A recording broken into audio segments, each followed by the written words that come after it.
Hi, my name is Chris Morgan, and my conspiracy theory is on the JFK assassination, in that it was a government job and there was more than one killer. You're about to see some footage. It is a little bit graphic.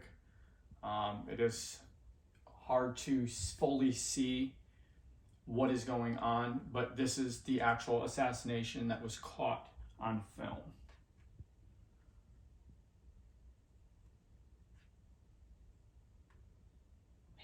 This version tracks the limousine and maintains President Kennedy and Governor Connally at center frame. This version is only in slow motion.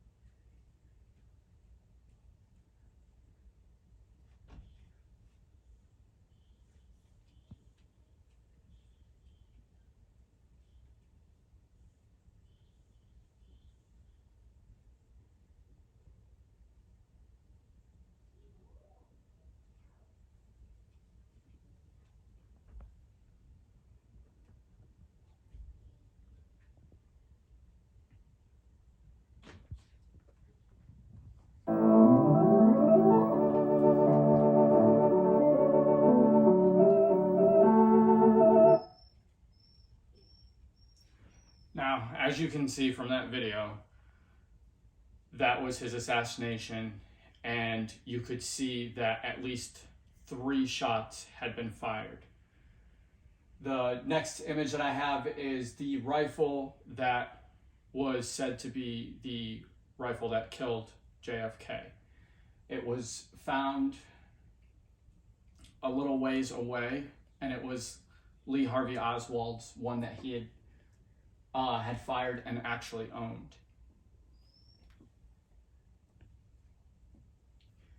There's some facts. That fired 6.5 millimeter rounds. Now, Lee Harvey Oswald he used to be a Marine. He defected and joined the Soviets in 1959. When he was still a Marine, he did receive the class of sharpshooter when he went for his basic rifle marksmanship in qualifying. But in 1959, right before he had defected, he had retested, because it is a normal process, and he was at a lower rank. He was just a marksman quality. One reason why they think that it was just Lee Harvey Oswald was that after he had defected and swore loyalty to the Soviet Union, there was an assassination attempt on one of our majors in a couple of months right before the actual assassination attempt of John F. Kennedy. Now, in that video that we had seen, the first shot, it is very hard to see, but from that first shot, you'll see a puff of smoke towards the front of the car. That was the first shot that had missed. Now, they did a calculation, and it took Lee Harvey Oswald 2.3 seconds to not only reload, but then refire again. The second shot hit President Kennedy's trachea and lung. It was not the killing blow, but it is one that is very severe. That third shot that you see where part of his face gets blown up, that was the final shot, and that was obviously the kill shot.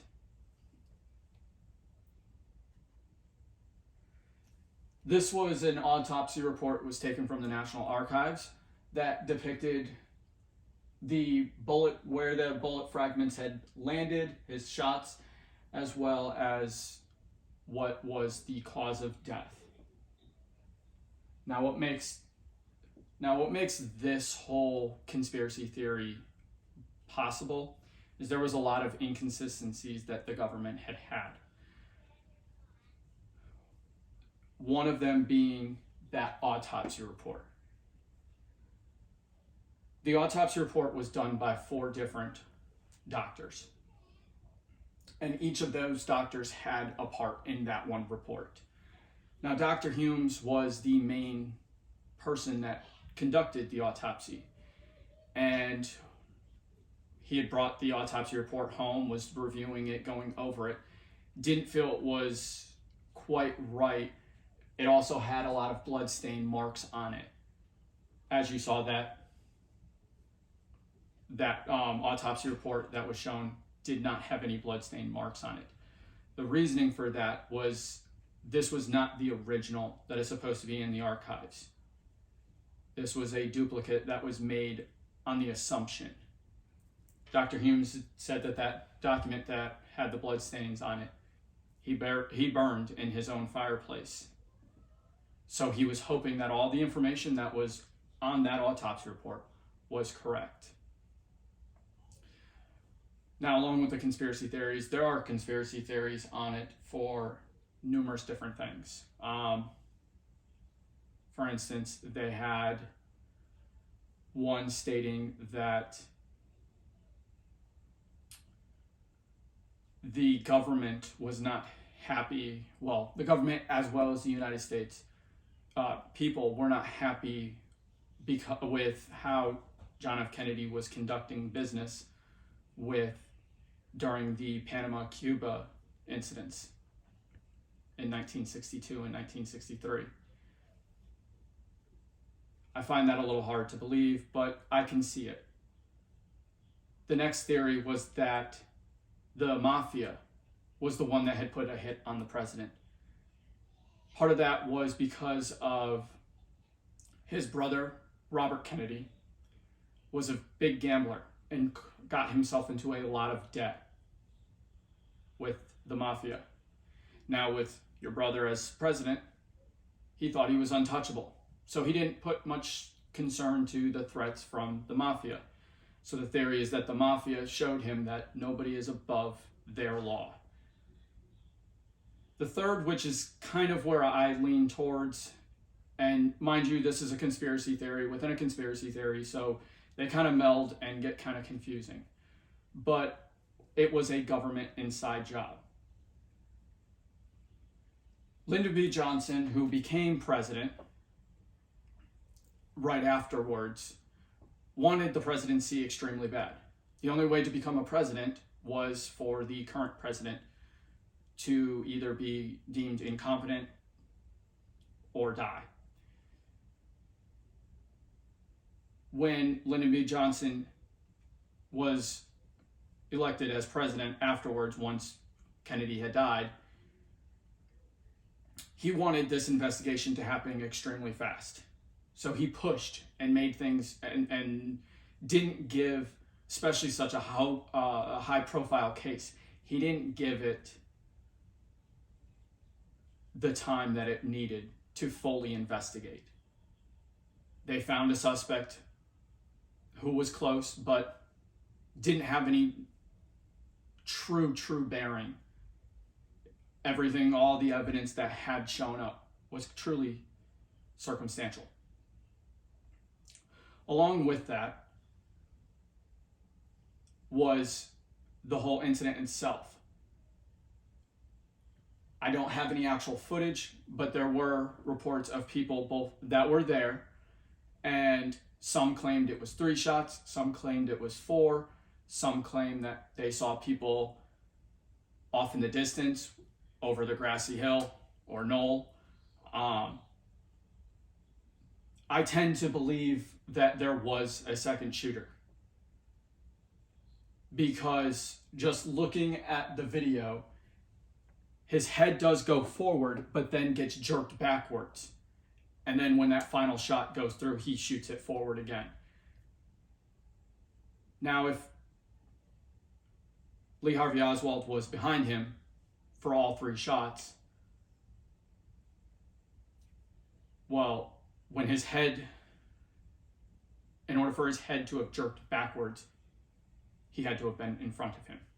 It's just basic physics. And it wasn't.